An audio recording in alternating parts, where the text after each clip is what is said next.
Setting up several events with similar details like ticket types, descriptions, or settings, but different locations or times can take a lot of effort. You often need to repeat the same information for each event, even when most of it doesn't change. To speed up this process, we recommend creating a template event that you can easily copy for future events. Let me walk you through on how to create an event template. To start, create your event and give it a name like one time event template or recurring event template based on the type of events that you typically host.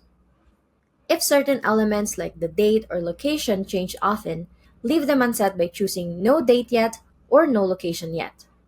If these elements are consistent across events, feel free to include them in your template.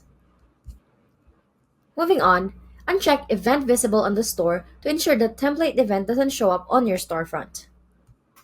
Then add a price and make sure to click Save Event.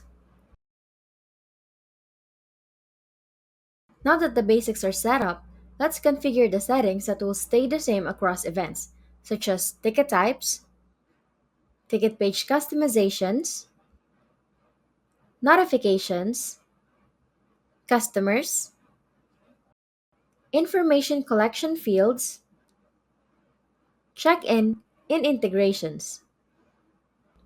Any settings configured here will automatically carry over to any new events created from this template. Once you're done, every time you need to use this template, open the event and go to the Event Settings page.